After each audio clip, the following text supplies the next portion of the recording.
Em nome da Câmara Brasil-Israel, quero dar as boas-vindas a todos vocês.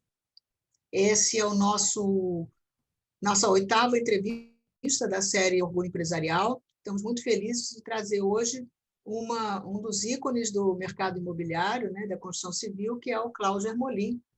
E, sem mais delongas, eu queria passar para o Mauro, que, aliás, na verdade, o Cláudio, né, nós resolvemos inovar dessa vez, o Cláudio se apresenta. Eu só vou dizer que ele é presidente da ADEME, do Rio de Janeiro, e vice-presidente do Sinuscom. O resto é o currículo, ele escolhe, né, múltipla escolha do que vai dizer. Bom, Henriette e Mauro, obrigado aí pelo convite. É sempre um prazer participar dos eventos da Câmara Brasil-Israel, né? Um veículo fundamental aí para aproximar esses dois países. Do meu lado, a minha experiência aí são praticamente 29 anos no mercado imobiliário, tendo aí a felicidade e a oportunidade de ter trabalhado em várias das etapas que compõem o mercado: construção, incorporação, por último, na parte de intermediação imobiliária, né, corretagem, e também tenho a felicidade hoje de fazer parte de entidades de classe do setor, hoje como presidente da ADEME, vejo aí o Murilo aí nos prestigiando, vice-presidente do Sinuscom, também vejo aí o João Fernandes, presidente do Sinuscom, também sou vice-presidente do Secov em São Paulo e vice-presidente da CEBIC, que é a Câmara Brasileira da Indústria da Construção. E com essas participações em entidade, eu acabo também tendo a oportunidade de discutir assuntos de interesse do mercado, tanto no nível municipal, estadual ou federal. Excelente, Cláudio. Quer dizer, é de A a Z, né, a tua experiência, né? Quer dizer, passa para entidades públicas, privadas, né, todas as experiências, e um leque gigante aí de conhecimento que você adquiriu. E a primeira pergunta que eu queria te fazer, Cláudio, o mercado imobiliário foi um dos que mais foram influenciados agora com a pandemia, né? No início da pandemia. Quais são as tendências que você vê para esse mercado agora nos próximos momentos, nos próximos meses, principalmente a curto e médio prazo? Bom, a gente está vendo dois movimentos interessantes acontecendo no mercado imobiliário. Um deles é um movimento de valorização dos imóveis sob o ponto de vista das pessoas terem requalificado a forma como se enxerga hoje o imóvel, né? Então, vamos lembrar que no passado as pessoas passavam praticamente o dia inteiro fora de casa, usava o apartamento, o imóvel, somente para dormir, e a partir dos decretos de quarentena, né, que começaram em março de 2020, as pessoas passaram a usar o seu imóvel de uma outra forma. Passaram a tomar café, almoçar e jantar 7 dias por semana, o que não era uma prática. Passaram a trabalhar, passaram a ter que dividir aquele espaço de trabalho com seu companheiro ou sua companheira, com os filhos, com outras demandas de casa. Então, passaram a dar mais valor a questões relativas a espaço, a ventilação, a iluminação, a áreas abertas. Então, isso certamente muda a perspectiva do imóvel para próximas ou futuras buscas dessas pessoas. E uma outra coisa que aconteceu também dentro do mercado imobiliário foi o crescimento da procura por imóveis em áreas fora dos grandes centros, né? Então, no caso específico do Rio de Janeiro, em regiões que a gente antes via a procura por imóveis de segunda moradia, imóveis de locação para temporada, passaram a observar um crescimento do mercado imobiliário que a gente chama de primeira moradia. Então, um fluxo de pessoas deixando de morar nos grandes centros e passando a optar pela moradia fora, em cidades circunvizinhas a esses grandes centros. Então, esses foram os dois grandes movimentos que a gente observou. O mercado de segunda moradia no passado era um mercado duro, era um mercado difícil, com velocidade de vendas muito baixa, e agora a gente começa a ver lançamentos de loteamentos, de condomínios de casa ou de apartamentos em regiões, em cidades próximas ao Rio de Janeiro, com velocidade de vendas que antes eram inimagináveis nessas localizações. Muito bom. Então, ainda sobre o tema pandemia, você falou do impacto no mercado imobiliário, eu queria que você falasse do impacto nos canteiros de obras, na questão da construção civil. Como é que foi o impacto? Como é que esse impacto foi superado? Já foi totalmente superado? Como é que você vê essa questão da construção civil? Ótima pergunta, Henriette. A gente está até aqui com o João Fernandes, presidente do Sinuscom. Acho que a construção civil e o mercado imobiliário conseguiram rapidamente se mobilizar e a gente conseguiu demonstrar para o governo federal primeiro, depois o estadual e, por último, o municipal, que apesar da construção civil não ser uma atividade essencial, no sentido de não ser uma atividade que salva vidas, né? A construção civil não é um hospital, não é uma farmácia, né? Porém, é uma atividade de grande vulnerabilidade social, porque nós empregamos uma quantidade de mão de obra muito grande na base da pirâmide economicamente ativa.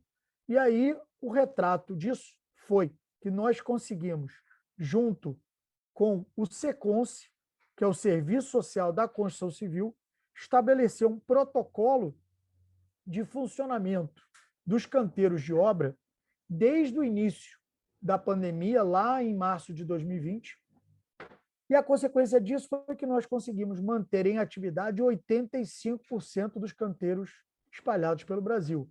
Então, 85% dos canteiros de obra no Brasil permaneceram em atividade todo o período da pandemia, não fechando em nenhum momento. Obviamente, porque nós conseguimos, com esse protocolo, permitir que, caso algum operário, algum funcionário, algum colaborador que trabalhasse nesses canteiros de obra e fosse identificado com alguma suspeita de coronavírus, ele passava por uma triagem no SECONSE, impedindo com isso que o setor, ao funcionar, estivesse gerando um acúmulo de pessoas no sistema público de saúde. Então, essa foi a condição que nós conseguimos manter esses canteiros em funcionamento, mesmo nos períodos mais críticos da pandemia. Perfeito. Você tocou num ponto que é fundamental, que a retomada, né, da economia passa obrigatoriamente pela retomada dos empregos também, né, que vem a reboque, né? E a construção civil é uma das que mais geram, emprego, né? Isso, a gente está falando de emprego, dignidade, geração de renda, consumo, né, e toda uma cadeia produtiva que vem em consequência disso, né? O que é muito Só para você ter uma ideia, Mauro, desculpa Não, te interromper, mas eu vou te dizer o seguinte: em 85%, não, 75% dos estados no Brasil, em 75% dos estados do Brasil, a construção civil foi a atividade econômica que mais gerou emprego neste período da pandemia. Nos outros estados, a construção civil foi a segunda ou a terceira atividade econômica. Então, assim, saiu inclusive o McKinsey no mundo inteiro colocando que a construção civil e o mercado imobiliário seriam as locomotivas de retomada de economia, emprego e renda na grande maioria dos países.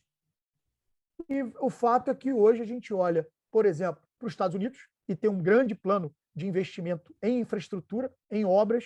Você olha, por exemplo, em países do Oriente Médio também, olha em países da Europa, você tem lá na Alemanha, na França, grandes projetos de retomada econômica usando como base a construção civil e o mercado imobiliário. Justamente, eu acho que essa tua colocação foi extremamente pertinente e demonstra a força, né, dessa indústria, né, para a retomada econômica. E aí entra no outro aspecto também, que a gente fala muito de inovação, né, formas criativas, como você colocou antes, né, a adaptação desses novos ambientes, a migração para outras localidades. Então, há uma inovação nesse mercado como um todo. E aí, é uma palavrinha mágica, quando a gente fala de inovação, é startup, né? hoje a gente vê também a evolução de startups, né, que vem reinventando, né, outras formas também de venda, né, principalmente via internet, né, compra de imóveis até quase que às cegas, né, de alguma maneira, outras formatações de aluguel, enfim, como é que você vê esse crescimento acelerado das startups ou de empresas focadas, né, na tecnologia associada a essa indústria? Eu acho o seguinte, Mauro. Primeiro, para deixar claro, assim, eu tive a felicidade de ser fundador do Meet Hub em São Paulo, que é um hub de inovação no mercado imobiliário da construção civil, e fizemos também, junto com a ADEM e o Sinuscom, a abertura do Meet Hub Rio, mesmo durante a pandemia. Que, no fundo, qual é o objetivo do Meet Hub? Fazer essa aproximação do ecossistema de startups com as empresas tradicionais do mercado imobiliário e da construção civil. Então, com isso, o que a gente observou, Mauro? Que todo o movimento de transformação, de inovação que o mercado imobiliário já vinha passando, ele foi acelerado durante a pandemia. Não por uma opção, mas sim por uma necessidade. Vamos lembrar que os primeiros decretos de quarentena fecharam por completo as imobiliárias, fecharam os estandes de venda e restringiram os acessos aos condomínios. Então, você imagina, o cara que queria comprar imóvel, ele não podia ir na imobiliária, ele não podia visitar um estande de vendas para ver um decorado, e ele não podia entrar num condomínio para ver um imóvel, por exemplo, usado, né? Um imóvel que estivesse à venda naquele prédio. E aí você fala, bom, como é que então eu continuo a trabalhar? Como é que então eu continuo a jornada de compra e venda? Como é que eu continuo a jornada de locação com todas essas restrições? O mercado, então, acelerou a utilização dessas ferramentas, né? Então, acho que tudo, né, sempre tem um lado bom e um lado ruim, né? O lado bom da pandemia foi que acelerou, assim, de uma forma extraordinária a adoção dessas ferramentas, e hoje o fato é que boa parte dessas ferramentas se tornaram o novo normal para o mercado imobiliário. Então, hoje, você tem o tour virtual, você tem as visitas virtuais, você tem as fotos profissionais, que melhoram muito essa jornada inicial de filtro daquilo que você gostaria de visitar e não gostaria de visitar, fora a parte de documentação, de contrato, análise jurídica, os cartórios também se digitalizaram, que era uma coisa que no passado a gente imaginava que ia ser impossível. Agora, é óbvio que o mercado ele tem uma jornada muito longa. Então, o que a gente vai ver no futuro, na minha visão, é que essa jornada ela vai se tornar muito mais digital, mas ainda veremos uma grande interação com o ser humano nessa jornada, porque é uma jornada complexa por natureza, é uma jornada que tem uma importância relativa muito grande na vida das pessoas, não é uma jornada recorrente, né? Você não compra vários imóveis ao longo da sua vida, muita gente passa a vida inteira e não tem nem a oportunidade de adquirir um imóvel, né? Outros passam também a vida inteira e fazem uma aquisição de imóvel. Então, é uma jornada que necessariamente você vai ter a participação do ser humano, porque tem as particularidades e as necessidades que envolvem uma aquisição que é a mais importante da sua vida economicamente ativa. Então, pegando esse gancho das Construtecs, né, que são as startups do mercado imobiliário, eu queria que você falasse um pouco mais dessa jornada do cliente na compra ou na locação de forma remota, né? Eu me lembro que a primeira vez eu estive, foi até no Sebrae, uma feira do Sebrae, e eu, pela primeira vez, vi um óculos de realidade virtual em que eu visitei um apartamento completo, né, completo, ali com o óculos. Eu fiquei fascinada e disse, bom, isso já tem 3 anos, esse será o caminho, não tinha pandemia na época. E eu imagino que, com a pandemia, essas startups que usam esses mecanismos, né, esse ferramental de realidade ampliada, realidade virtual, elas devem ter dado um salto quântico. E queria também saber se as imobiliárias, se as empresas tradicionais, elas também adotaram ou se elas estão adquirindo startups para poderem também fornecer essa jornada remota, né, para os seus clientes. Então, vocês estão me ouvindo? Sim, sim. Ah, tá. Bom, o fato é que hoje, eu só estou melhorando aqui a minha conexão. Bom, o fato é que hoje, essa jornada de compra, venda e locação de imóvel, ela é uma jornada que, se a gente fizer um comparativo com pouco tempo atrás, era uma jornada que ela começava com você abrindo o jornal de domingo, abrindo o classificado, com os famosos tijolinhos que descreviam o imóvel sempre de uma forma espetacular, né? Você nunca via um descritivo de um imóvel ali que não fosse vista esplendorosa, quadríssima, né? Indevassável, né? Planta espetacular, pronto para morar. Esses eram os principais adjetivos que a gente via nos tijolinhos. E aí, qual era a segunda etapa dessa jornada? Depois que você olhava aquele tijolinho e decidia quais você iria marcar uma visita, você começava a segunda parte da gincana, que era conseguir falar com aquele telefone. Aquele corretor ele tinha que conseguir falar com o proprietário do imóvel e ele tinha que conseguir conciliar a agenda dos três, do interessado comprador, do interessado vendedor e o corretor. Mas vamos lembrar o seguinte, na época, eram várias ligações até você conseguir chegar num consenso para que os três tivessem um dia e um horário para visitar. E aí vinha a terceira etapa dessa gincana, que era a etapa da decepção, que depois que você conseguia conciliar o horário dos três, que você marcava a visita, você chegava no imóvel para visitar e você olhava e falava assim, cara, esse imóvel não tem nada a ver com o que eu gostaria de comprar, esse imóvel não tem nada a ver com esse descritivo, esse imóvel, assim, eu perdi meu tempo. Propaganda enganosa na veia, né?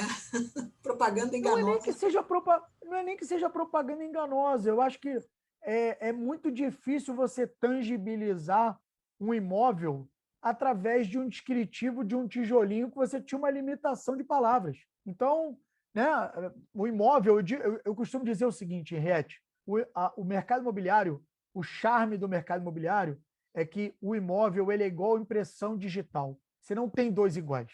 Não existem dois imóveis iguais. Você pode até ter um prédio com 200 apartamentos que a planta é idêntica, a metragem é idêntica, a disposição do imóvel é idêntica, mas frente é diferente de fundos, primeiro andar é diferente do segundo andar, a sol da manhã é diferente do sol da tarde, aquele imóvel que está em cima da piscina é diferente do imóvel, além das benfeitorias, além do estado de conservação. Então, assim, como que você coloca isso tudo num tijolinho que você tinha que usar pouquíssimas palavras? Então, essa era a jornada até pouco tempo atrás. Como isso se transporta para os dias de hoje? Na hora que eu falo do tour virtual, das fotos profissionais, você já consegue, na tranquilidade do seu lar, através de um site de imobiliária ou até através desses portais verticais, Zap, OLX e tudo mais, você consegue já fazer um primeiro filtro dos imóveis que você tem interesse e não tem interesse em ver. Porque através das fotos ou do tour virtual, você consegue ver a cara do imóvel, consegue ver o estado de conservação, consegue ver os quartos, consegue ver a fachada do prédio. Então, dali, você já faz um primeiro filtro. E mesmo na hora que você fala assim, opa, gostei desse imóvel, quero visitar. Hoje, as grandes imobiliárias, as principais imobiliárias, já dispõem de uma facilidade que você, no próprio site da imobiliária, você marca lá o dia e o horário que você gostaria de fazer o agendamento. Fora os atendimentos por WhatsApp, fora os outros canais, chatbot, que possibilitam hoje você fazer uma jornada inicial muito mais friendly, né? com muito menos obstáculos do que você tinha efetiva, no mais passado. rápida, né? Com certeza. Exatamente. Não é que a foto profissional ou o tour virtual vá substituir a visita ao imóvel. Não é isso. Óbvio, você tem hoje situações de imóveis que são adquiridos com apenas a visita virtual? Tem, mas é um número irrelevante dentro do tamanho do mercado imobiliário. Existem alguns perfis de compradores que topam adquirir o imóvel com o tour virtual. Mas, na prática, o grande avanço que a gente tem é que isso faz você ganhar muito tempo na sua jornada, porque você já faz um pré-filtro através dessas imagens, dessas fotos. O tour virtual ainda é uma solução fantástica. Você tem hoje algumas empresas do mercado imobiliário que disponibilizam esse tour virtual, então não é algo hoje impossível de uma imobiliária adquirir, é um preço super acessível e você faz então um passeio dentro do imóvel através desse tour virtual e você consegue ter uma visão, eu olhando da cozinha, como é que é a sala? Eu olhando da varanda, o que eu enxergo? E com isso, de novo, você poupa o tempo do vendedor, do comprador e do corretor. Excelente. Dentro disso, Cláudio, agora falando especificamente dos próprios imóveis, o que os clientes agora com a pandemia estão valorizando? Então, por exemplo, a gente está falando de home office, né? Muitas vezes o apartamento pode ser menor, mas tem um espaço para um home office, ter talvez uma área de lazer maior. Que tipo de características que estão sendo demandadas agora pós-pandemia? Houve um crescimento, Mauro, na ordem de 35% por casas, coberturas e apartamentos de térreo que a gente chama os gardens. Isso já é uma sinalização de uma mudança de comportamento, porque no passado esses imóveis eram os imóveis mais difíceis de serem vendidos. É tipo carro conversível, né? É ótimo para você comprar e usar, mas na hora de você vender, obviamente ele tem muito menos liquidez do que um carro normal, porque não é todo mundo que topa um conversível. Então, esses produtos, casas, coberturas e imóveis tipo garden, eles eram imóveis com menor liquidez do que os imóveis tradicionais. E tiveram um aumento na procura num percentual infinitamente superior aos outros imóveis que a gente chama imóveis tipos. Isso, na nossa visão, é uma clara sinalização de uma requalificação do espaço para as pessoas que buscam imóvel. Então, como você falou, hoje, certamente a pessoa, quando olha para o imóvel dela, ela fala assim, poxa, se eu tivesse mais um quarto, eu faria um escritório. Poxa, se o meu quarto tivesse um canto, eu botava uma mesa ali para trabalhar. Poxa, se eu tivesse aqui um ponto de energia, ou uma luz, ou alguma coisa, a minha produtividade seria muito melhor trabalhando dentro de casa. Então, essa nova visão da residência em relação a todas essas necessidades que foram criadas na pandemia, certamente geram uma outra forma, inclusive do incorporador, fazer os seus produtos, né? Então, hoje, quando você vai olhar para os produtos que estão sendo lançados, eles também se preocupam em você conseguir fazer um modelo de moradia onde você resolva também a questão do home office. Até porque, Mauro e Henriette, na prática, qualquer projeção que a gente faça aqui de como será esse novo normal nas relações de trabalho é uma especulação, porque ninguém sabe. Se a gente fala assim, as empresas vão voltar a 50% presencial, mas 50% vão ficar remotos. É um chute. 10%, 100%, 30%, nós não sabemos. Mas o fato é que algumas atividades, algumas profissões, certamente terão no home office daqui para frente uma realidade. E isso porque não é porque isso é o Cláudio está aqui descobrindo a pólvora. Não, o home office já é uma realidade em outros países muito antes da pandemia. Nós é que não tínhamos essa cultura. Nós fomos obrigados a adquirir essa cultura por conta da pandemia. Mas se a gente for olhar, grandes empresas nos Estados Unidos, na Europa, já tinha um modelo de rodízio onde as pessoas não passavam todos os dias da semana no escritório. Já era uma realidade. Então, acredito que isso veio para ficar. Em que proporção é um chute. Qualquer um que falar está chutando. Até porque a gente está falando não só do trabalho, né, remoto, mas de questões como trânsito, como poluição, né, como qualidade de vida. Tem todas as questões associadas a isso também, né? O impacto do home office ele vai muito além, né, do home office.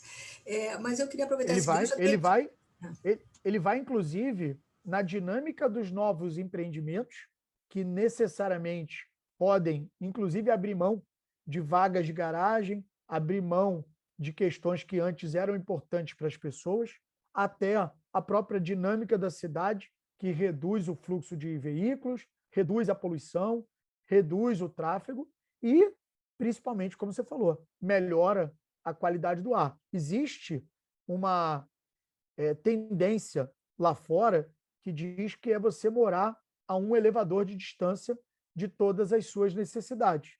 Então, na prática, o grande legado que eu acredito que essa pandemia deixa para todos nós é a quantidade de horas que nós desperdiçávamos em deslocamentos que hoje podem ser aproveitados de outra forma.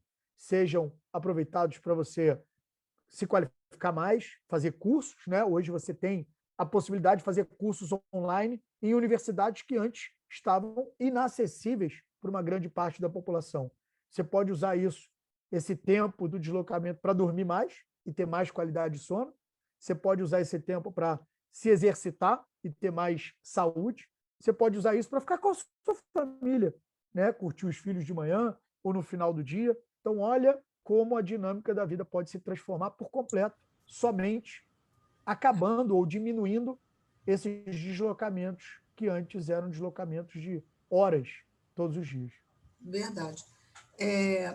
Eu até tenho uma curiosidade. Eu fiz o meu mestrado no MIT, né, em Cambridge, Massachusetts, na década de 70, início da década de 70. E alguns funcionários do MIT já trabalhavam em home office. Eu ficava impressionadíssimo com aquilo. Já há 50 anos atrás, já havia trabalho em home office lá. Quer dizer, como nós estamos atrasados nisso. Quer dizer, precisou vir uma pandemia para a gente chegar ao nível em que lá em Massachusetts, já, há 50 anos atrás, já acontecia.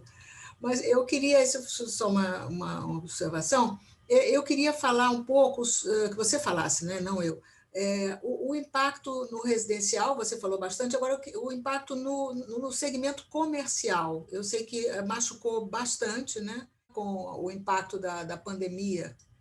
O que você pode me dizer? Você vê perspectivas? Já está havendo alguma melhoria nesse sentido? O impacto foi tão grande quanto eu imagino, não tão grande? A tendência anterior também era um pouquinho do co-work, né? Que a gente estava vendo um crescimento muito forte. Né? Então, como é que junta uma coisa com a outra aí?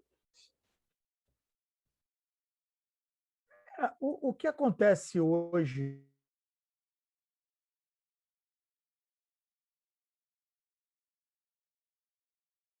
prática é que todo esse modelo ele vai ser refeito, né? Essa forma como as pessoas lidavam com o trabalho, né? O fato da gente no passado só entender uma relação de trabalho que é, bom, você trabalha numa empresa, aí o cara pergunta que horas eu tenho que chegar, que horas eu posso sair, que horas é o almoço, né? Quanto tempo eu tenho de almoço. Então, na prática, essa relação ela muda. O impacto disso para os escritórios é que as empresas passam a ter menos necessidade de espaço. Então, você aumenta a vacância, você muda a configuração dos escritórios. Certamente, esse modelo de coworking ele passa também a ser repaginado e mudado, né? Porque as pessoas vão a questionar, pô, mas será que vale a pena eu ir para um coworking ou é melhor eu fazer uma reforma na minha casa e colocar o meu escritório dentro de casa, né? Por que eu vou estar num coworking? E aí, eu acho que a gente entra num detalhe que são as particularidades de cada profissão, né? A gente tem algumas profissões que são importantes estarem em convívio com outras pessoas, convive com outro ecossistema, tem atividades muito voltadas para a área comercial que precisam ter essa relação interpessoal, então é mais difícil de você estar em casa, em home office, né? Imagina, você é um gerente comercial, um diretor comercial, sei lá, uma pessoa da área comercial de uma empresa, é difícil você ficar 100% do tempo em home office. Agora, quando você fala de atividades administrativas, atividades de back-office, atividades de apoio, certamente você consegue ter com mais facilidade essa atividade em home office. Então, na prática, o que a gente indica quando é um redesenho desse modelo de um redesenho desse modelo, porque mas os escritórios não vão acabar, né? Os ambientes corporativos eles não vão acabar, o físico do trabalho, a necessidade dele estar fisicamente ali os 7 dias por semana, essa é a nova configuração que a gente vai acompanhar. Eu acredito muito na tendência dos empreendimentos de multiuso, né, que são os empreendimentos que você mistura o escritório com a residência. Acho que esse é um dos conceitos que a gente precisa cada vez mais enxergar nas nossas cidades, né? Acho que você não tem mais aquele modelo antigo de cidade, que eu chamo de cidade partida, né? Onde você tem o lugar que você mora, o lugar que você trabalha, o lugar que você se diverte, né? As cidades hoje elas são várias centralidades, misturas de várias dessas atividades, e é esse o modelo mais moderno de cidade. Ninguém quer mais descer e falar, putz, né? Eu moro num bairro que não tem comércio, ou trabalho num lugar que não tem residência, né? Eu moro num lugar que aqui perto não tem equipamentos culturais, equipamentos de lazer. Então, a cidade ela precisa se redesenhar, se reinventar, para que você tenha várias centralidades. E essas centralidades elas vão ter quase que uma autonomia, vão ser. Cláudia, a sua voz está desaparecendo, a conexão parece que não está muito boa. Deixa eu tentar mudar de novo a conexão. Acho que a internet hoje não está nos ajudando, né? Mas realmente essa questão das profissões, né? Você imaginar um fisioterapeuta, né? Não dá, né? Tem que ter, por exemplo, psicólogo até dá. Muitos psicólogos estão trabalhando online, né? Isso até está virando. Agora, como é que o fisioterapeuta vai trabalhar online? Não tem como. Então, várias profissionais liberais que realmente precisam ter o seu espaço comercial. Agora, está acontecendo realmente de alguns estarem, vamos dizer, aluga um imóvel misto, né, que não seja nem residencial ou comercial, possa as duas atividades, e pode colocar o consultório dentro do próprio imóvel. Não sei se isso está acontecendo. Nos Estados Unidos era muito comum eu ver isso. Numa mesma casa, né, você tinha a sua atividade comercial dentro da sua casa, que estava separada da parte residencial. Então, mas essa é uma questão, Henriette, que a gente tem. Melhorou a conexão? Melhorou a voz? Então, essa é uma questão que a gente vem debatendo bastante aqui na cidade do Rio de Janeiro, através. Você precisa ter uma legislação que faça, vamos dizer assim, que se adapte a essa realidade. Possibilite, né? Isso, né? Exatamente, porque hoje, a não ser imóveis mais antigos, que você ainda tem alguns condomínios mistos, mas os prédios mais novos, e aí eu falo novos, isso desde a década de 70, basicamente ou era comercial ou era residencial. Então, se o cara está num prédio residencial com um escritório, ele está errado, né? E se ele está morando num prédio comercial... No mínimo, violando a convenção do condomínio, no mínimo. Exatamente, também, que é o tamanho do próprio imóvel, né? Antigamente, os imóveis eram muito maiores, né? Internamente falando. Né? E de um tempo para cá começou a reduzir também o espaço, né, interno. Então, mas é porque você tem uma nova configuração, inclusive de famílias, né, Mauro? Assim, o que eu costumo dizer é o seguinte: o mercado imobiliário e as cidades, elas são um organismo vivo. Por mais difícil que possa ser essa colocação, mas a verdade é o seguinte: a sociedade muda, as famílias mudam, e as cidades precisam mudar, e o mercado imobiliário precisa mudar. Então, o tamanho de famílias diminuiu, o modelo de família também mudou. Tem muita gente hoje que não necessariamente quer se casar, não necessariamente quer ter filhos. O pet hoje é uma realidade em grande parte das famílias.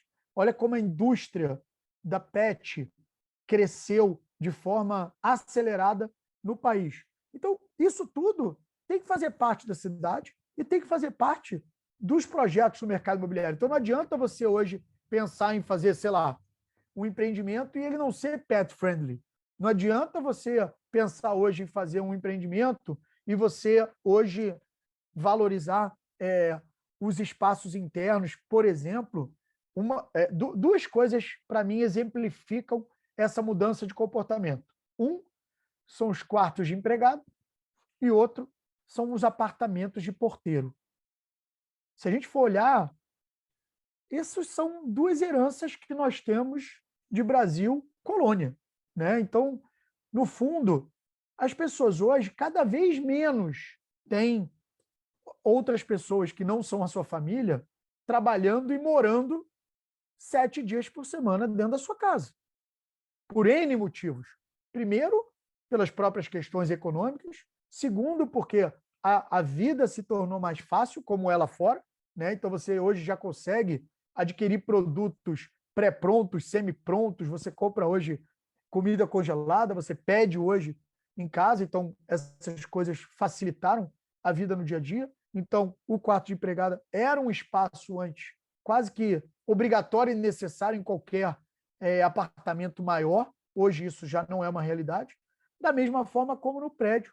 Era quase que condição sine qua non você ter um apartamento do porteiro para que você tivesse o porteiro ali morando com a sua família, no prédio e tudo mais, que é também uma realidade que está cada vez mais deixando de existir, né? Por conta, inclusive, das tecnologias. Hoje você tem a portaria virtual, hoje você tem formas de você garantir a segurança do teu empreendimento sem necessariamente ter uma família de porteiro, né, com família e tudo mais, morando no seu prédio. Então, assim, tudo isso impacta no prédio, impacta na unidade privativa, impacta também em todo o ecossistema da cidade. Porque na hora que você fala assim, você tem um prédio com, sei lá, 10, 20, 30 apartamentos. Cada apartamento desse tem um quarto de empregada. Esse prédio tem um apartamento de porteiro. Aí você começa a ter que pensar em outras situações. Elevador de serviço, né? Por que existe o elevador de serviço e o elevador social? Isso também é uma herança de tempos de Brasil colônia, né? Você vai em outros lugares do mundo, o prédio você tem um elevador, só tem um elevador, né? Às vezes você tem um elevador de carga para quando você vai fazer obra, quando você vai fazer... Mas quando você dá essa conotação serviço e social, né?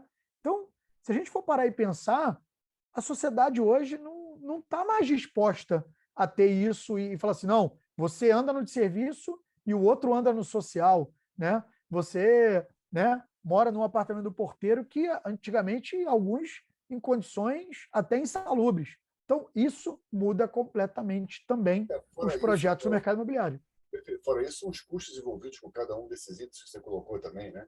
Não tem dúvida. O porteiro do condomínio, de tudo isso está envolvido. E aí, mas é porque antes também, Mauro, desculpa te interromper, no fundo, você também no passado, você não tinha soluções que te permitissem não ter isso, né? Você olhar e falar assim, qual é a opção de não ter o porteiro? todo morador tem que ter a chave do prédio. Aí você fala, pô, mas aí o morador perde a chave do prédio, olha a insegurança de ter uma chave do prédio perdida. Hoje, a tecnologia permite que você não precise ter chave e você tenha um controle de portaria tão ou mais seguro do que tendo um ser humano. A mesma coisa são os quartos empregados. No passado, você fala, pô, mas quem vai dar comida, né? Quem vai fazer a comida? Quem vai lavar, né, a roupa? Quem vai... E hoje você tem N opções de facilidade que te possibilitam abrir mão disso. E aí você transforma todos esses espaços em outras configurações, tanto de apartamento quanto de prédio. Perfeito. E outros espaços bem aproveitados, né? Produtivos, né? De alguma forma, né? Mais diretamente porque, no fundo, Mauro, isso no final, as pessoas também não percebem, isso está no custo do seu imóvel. Exato. Porque na hora que você fala assim, eu estou comprando um apartamento na Delfim Moreira e tem um quarto de empregada. Aquele quarto de empregada, ele tem hoje um valor de 30 mil reais o metro quadrado. Então, é um quarto de empregada lá com banheiro de empregada que tem, sei lá, 6 metros quadrados. Então, você está falando que esses 6 metros quadrados tem ali 180 mil reais naquele quarto de empregado. E o apartamento do porteiro também está ocupando 1 metro quadrado numa área supervalorizada, sem necessidade. Exatamente. Que pode ser transformado num escritório, pode ser transformado até juntando tudo em outro apartamento, né? E por aí vai. Exatamente. Olha só, desculpa te interromper de novo, mas esse foi um movimento, por exemplo, que aconteceu em Paris. Eu não sei alguém aqui se já teve essa experiência, mas você tem hoje alguns apartamentos em prédios mais antigos em Paris, que você olha e fala assim, esquisito esse apartamento. Era o apartamento do porteiro que o condomínio vendeu e transformou hoje numa unidade privativa, porque não faz mais sentido no prédio ter o apartamento do porteiro. Então, olha a reorganização do mercado e da cidade com essa mudança de comportamento social. E até a transformação disso no próprio espaço coletivo, né, de trabalho, talvez, né, enfim, outra forma também que atenda também ao universo condominial. Outro aspecto também que é interessante, a Aniette falou da parte comercial, que você citou no início, né, a transformação residencial, e aí eu entro no aspecto do público. A gente vê hoje, eu e a gente trabalha muito sobre isso, no aumento da longevidade. Né? A gente está falando aí de aumento de pessoas acima de 60 anos, 70 anos, muitos dos quais, inclusive, que sustentam as gerações mais novas, e outros também que são dessa geração de 60 a mais, é o maior poder aquisitivo também que tem, e muitos dos quais, depois de um tempo, eu estou falando de 70 a mais, já, normalmente, vivem até sozinhos. Né? E outras famílias também juntam familiares. Né? Então, às vezes, aquele homem ou aquela mulher que não casou ainda continua vivendo na casa dos pais, né? Com 30 anos. 30... Então, são vários tipos de movimentos em relação ao público, né? Várias situações que há algum tempo atrás a gente não observava isso na prática. Né? Não tem dúvida. Você está percebendo isso, Cláudio? Como é que a indústria está se mobilizando em relação a essa nova forma de atuação? Mauro, essa colocação foi exatamente o que eu estava levantando da mudança socialmente falando da nossa sociedade. Né? Então, assim, no passado as pessoas casavam mais cedo, assim que casavam queriam ter filhos, a família média tinham 2, alguma coisa filhos, né? Em algumas regiões eram 4 filhos, em outras regiões eram 2 filhos, então na média a gente tinha praticamente cada família 3 filhos na média, né? E isso mudou. Então hoje você tem os jovens querendo postergar cada vez mais essa decisão de casar. Hoje os jovens saem da casa dos pais não necessariamente para casar, mas para morar sozinho, para ter a sua independência. Às vezes morar com um amigo, morar com amiga, morar com amigos ou amigas. Então, assim, é uma outra realidade. A longevidade, como você falou, né? Se a gente for pensar no passado, né? Na geração anterior, quando o cara chegava a 50, 60 anos, você olhar e falar assim, poxa, o cara aqui já é um senhorzinho, né? Já não faz... Hoje, nessa idade, o cara está no auge, né? Está fazendo atividade física, está pensando em coisas novas, está empreendendo, está inovando, está estudando. Então, assim, também é uma mudança social que impacta no imóvel. Eu costumo dizer o seguinte, a grande atratividade que a gente tem no mercado imobiliário é que toda transação imobiliária tem um movimento social acontecendo. Se a gente for parar e pensar, quando você está comprando ou vendendo um imóvel, é porque você está aumentando a família, diminuindo a família, casando, separando, ficou viúvo, está morando em outro lugar, conseguiu um emprego melhor e aí resolveu comprar um apartamento maior, perdeu o emprego, está com pouco dinheiro, tem que ir para um apartamento menor. Ou seja, toda mudança imobiliária tem alguma transformação social acontecendo na vida da pessoa. E hoje, certamente, não só a longevidade da população, mas a qualidade dessa vida após os 50, 60, né, ou a idade que a gente queira usar como referência, também transforma por completo essa relação das pessoas com o próprio imóvel, né? Então, assim, hoje, a visão daquela pessoa de 60 anos que, porventura, esteja comprando um imóvel é completamente diferente da visão do cara que há, sei lá, 40 anos atrás tinha 60 anos e estava procurando imóvel, né? Aquele cara estava assim, não, esse imóvel aqui para meus netos, para ficar aqui, para ter o meu... Cara, hoje o cara quer ver o neto, beleza, mas ele quer curtir, ele quer viajar, ele quer, porra, jogar bola, jogar vôlei, jogar beach tênis, andar de bicicleta, correr, nadar, trabalhar. Então, assim, são pessoas ativas, não são pessoas que estão naquela fase de, quero aqui agora ter a minha casa para fazer grandes almoços ou grandes jantares de família, né? A vida se transformou por completo. Não é mais assim. E o impacto disso na prática, nos imóveis, é que não existem mais aquelas necessidades.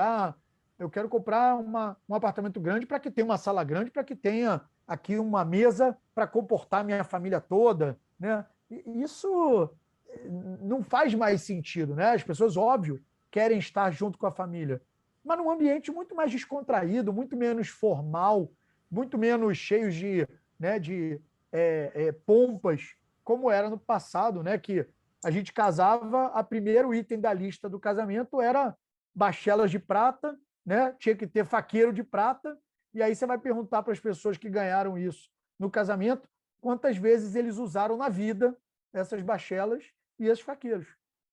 E aí o cara sempre pensava, não, eu vou botar isso na minha lista, porque quando tiver os filhos, e aí tiver os netos, e fizer os jantares e tal, cara, hoje o cara está pedindo comida, vem em talher de plástico. O cara tem medo de comer, junta tudo, bota num saco, vai lá na lixeira, no reciclável, e bota lá. Então, essa mudança de comportamento impacta diretamente no imóvel. Mudou demais. Olha só, nós estamos nos aproximando já do final, eu queria ainda fazer uma última pergunta, sobre a revitalização do centro, né? Nós estávamos com movimentos, me relembre se é verdade, antes da pandemia, já estava havendo um movimento de revitalização, inclusive do Porto também, o Porto Maravilha, sei lá, Mara Valley, alguma coisa assim. E como é que ficou? Como é que está essa questão do centro? Porque foi uma tristeza, né? Quando a gente vê fotos, tudo fechado, as lojas fechadas, parece que virou assim cidade fantasma, né? Aquilo ali. Bom, Henriette, a questão do centro ela é muito anterior à pandemia. Nós já vínhamos pleiteando uma legislação específica para o centro desde 2018. Vamos lembrar que a pandemia começou em 2020. Então, 2 anos antes da pandemia, o mercado já vinha sinalizando essa necessidade. E isso acontecia exatamente porque o centro, durante as últimas décadas, ele foi muito focado em ser um centro comercial. Então, era, inclusive, proibido você fazer empreendimentos residenciais no centro, né? O centro era uma região da cidade que funcionava em horário comercial. Segunda a sexta, horário comercial, não tinha vida à noite, não tinha vida nos finais de semana. A gente volta na questão, primeiro, do centro ter, vamos dizer assim, ficado parado no tempo, né? Porque as cidades já não querem mais esse tipo de de bairro que praticamente você só chega lá para trabalhar e sair, né? Então, não faz mais sentido no modelo moderno de cidade. Já em 2018, a gente identificava, a ADM junto com o Sinduscom fizeram um levantamento e a gente já identificava cerca de 4.000 imóveis abandonados, vazios, degradados. Quando eu falo 4.000 imóveis, não são 4.000 salas, eram 4.000 prédios, sobrados, casas, imóveis inteiros, matrículas inteiras, abandonadas, fechadas, vazias, degradadas. Isso em 2018. A pandemia só piorou essa situação e o Reviver Centro foi um projeto construído junto com o setor, com o Poder Executivo e o Poder Legislativo. E qual é a base de sustentação do Reviver? É ocupar uma região que já tem uma infraestrutura urbana instalada, pronta. O Centro do Rio tem BRT, VLT, metrô, barca, aeroporto, trem, ônibus intermunicipal, interestadual, é perto da linha amarela, é perto da linha vermelha, é perto da Avenida Brasil, é perto da Ponte Rio-Niterói. Eu costumo brincar e dizer o seguinte, Henriette, só tem dificuldade do centro da cidade, se você quiser ir à Lua, porque não tem estação espacial ainda. Mas qualquer outro lugar que você queira sair do centro e se deslocar, você consegue fazer. Então, assim, o que faltava para o centro, tendo essa infraestrutura urbana e já tendo áreas de entretenimento, cultura, o centro da cidade é a história do Rio de Janeiro a céu aberto. A gente acha lindo passear em cidades que têm história, né? Como Buenos Aires, Montevidéu, não precisa ir para a Europa. E a gente tem o nosso centro abandonado, degradado, largado. Então, na nossa visão, o que precisava era reequilibrar essa balança, e esse reequilíbrio passa necessariamente por incentivar a moradia, incentivar o residencial. Então, o Reviver Centro, ele hoje é um projeto que tem incentivos tributários, fiscais e urbanísticos para você transformar imóveis comerciais em residenciais. Esse é o foco do Reviver Centro. Trazer pessoas para morarem no centro. Aí você vai me perguntar, mas então o centro vai virar um bairro residencial? É lógico que não, né? Hoje, ele é um bairro essencialmente comercial. A ideia é gerar um equilíbrio onde você possa ter moradia, vai continuar tendo o comercial, porque o centro tem instalações que tradicionalmente trazem o comercial para lá, como o fórum, como autarquias, né, que a gente tem no centro, como grandes empresas que estão no centro, Eletrobras, Petrobras, Vale, essas empresas são grandes polos de mão de obra, então vão continuar no centro, e a ideia é que esse equilíbrio faça com que o centro deixe de ser um bairro que só funcionava de segunda a sexta em horário comercial para ser um bairro para funcionar 7 dias por semana, 24 horas por dia. Que essa é a elegância dessa mistura do residencial com o comercial. Quando o comercial está funcionando, as pessoas não estão ali morando, dormindo. Quando as pessoas estão morando, dormindo, o comercial não está funcionando. E aí a gente vai ter um ciclo virtuoso, porque com isso, os museus do centro passam a ter mais frequência, os locais de cultura e lazer do centro passam a ter mais frequência. E aí esse ciclo virtuoso faz com que a cidade melhore como um todo. Espetacular, mas esse projeto ele está mais no papel ou já mais na prática? Não, esse projeto ele foi a principal bandeira do governo do Eduardo, né? O Eduardo ele foi eleito em dezembro. Em 1º de janeiro, ele tomou posse como prefeito. No dia 3 de janeiro, nós sentamos no Palácio e começamos a desenhar o projeto do Reviver Centro. O projeto, então, foi aprovado na Câmara de Vereadores e sancionado pelo prefeito há 2 semanas atrás. Então, é um projeto que já é oficial, já está publicado em Diário Oficial, já está funcionando na prática. É óbvio que existe um tempo até o mercado se adequar, entender O e amadurecimento do aplicar. projeto. Mas eu não tenho dúvida, e podem anotar, que muito em breve vamos começar a ver os primeiros projetos residenciais sendo lançados no centro da cidade. Vai ser um bom investimento, né? Vou pensar em comprar um imóvel residencial no centro. Eu sou suspeito, mas eu digo o seguinte, Henriette, hoje, se nós imaginarmos a quantidade de pessoas que moram distante do trabalho e tem no centro um hub nesse deslocamento, porque às vezes o cara vem de trem de um lugar muito distante do centro, para na Central do Brasil, de lá ele pega o metrô, ou de lá ele pega a van, ou de lá ele pega o ônibus, ou até pega a barca e vai para o seu trabalho. Você imagina esse cara não tendo mais esse deslocamento, morando no centro, mesmo que ele não trabalhe no centro, mas do centro ele vai sair muito mais rápido e voltar muito mais rápido para casa, além de ter algo que ele não tem.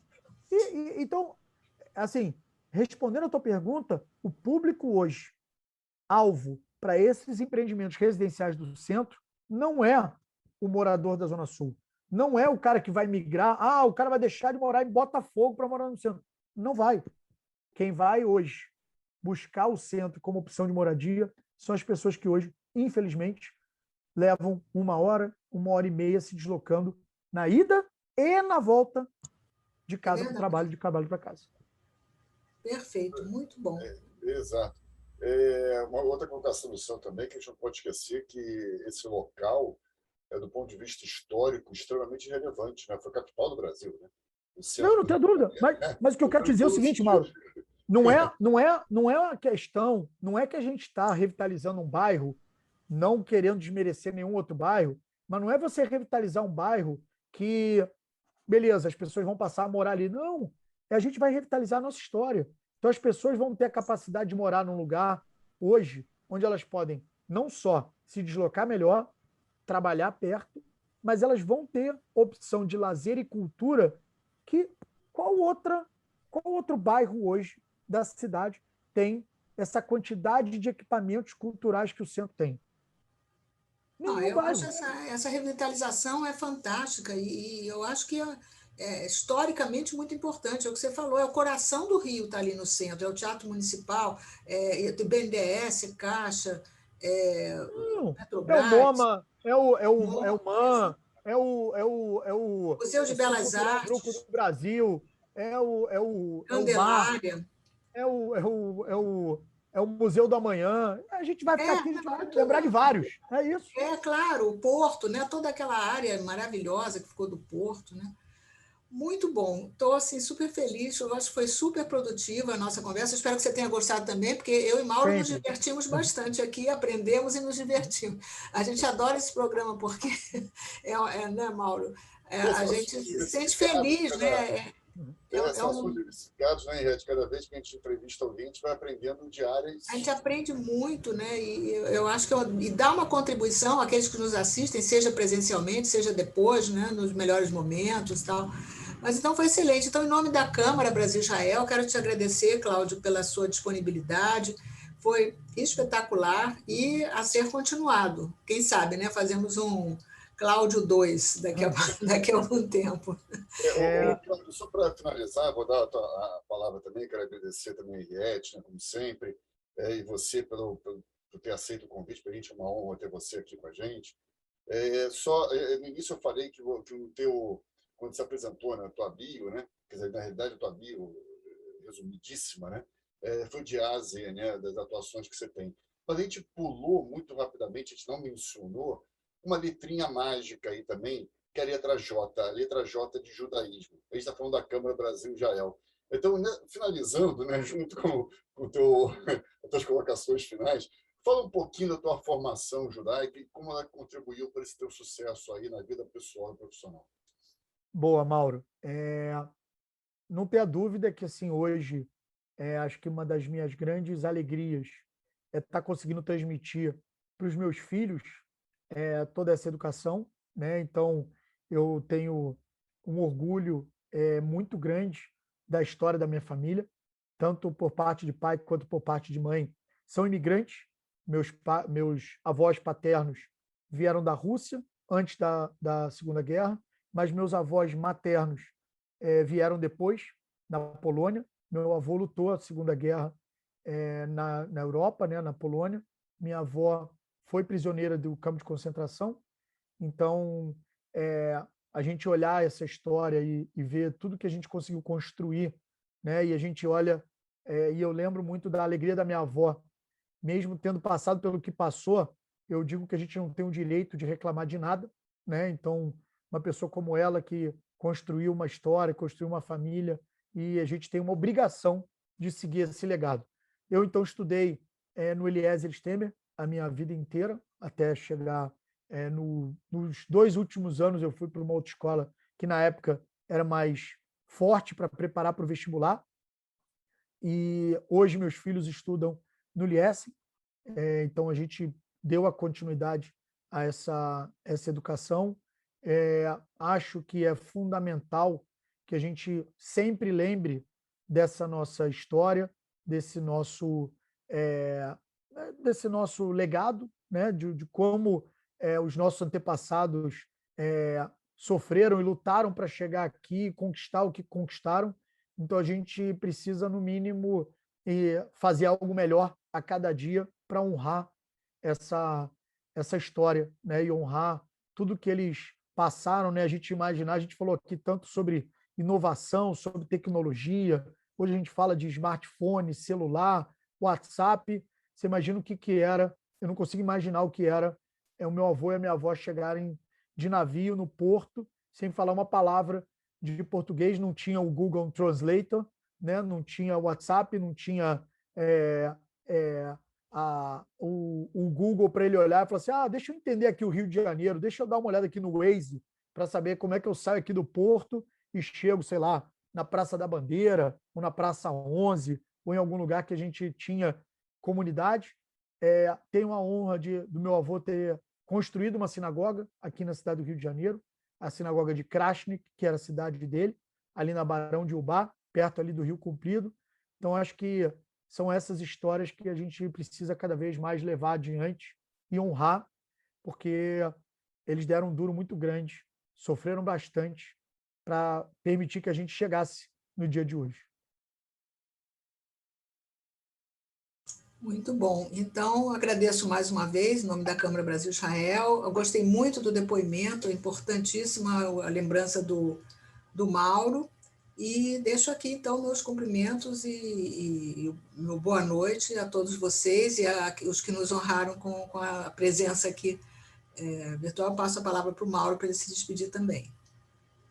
Eu acho que outra vez agradecer, eu acho que essa tua colocação final foi muito bacana, que a gente tem que colocar nossas raízes também, né? E elas que trazem a gente para o hoje, né? Para o que a gente é hoje é o acúmulo das nossas experiências, nosso conhecimento e nossas vivências, né? Familiares, profissionais, tudo isso constrói, né? O nosso ser humano, ser que nós somos agora, né? A nossa humanidade. Então, esse toque final não é só a parte de engenharia, né? Teoricamente fria, né? Mas é o lado humano, e isso você transmitiu muito bem, falando dos teus antepassados, falando do teu presente hoje, falando da tua educação, falando da tua formação, e falando de quanto isso foi importante, né, para o teu sucesso e para o teu encaminhamento até hoje. Com certeza, a tua trajetória lá para frente que vai ser cada vez mais vitoriosa, como já está sendo. Então, muito obrigado novamente, Cláudio. Obrigado, Henriette, novamente. Obrigado para todo mundo que está nos assistindo de manhã, de tarde, de noite, né, que hoje a internet permite isso. Então, obrigado a todos e até a próxima live daqui do nosso encontro, né, daqui a um mês.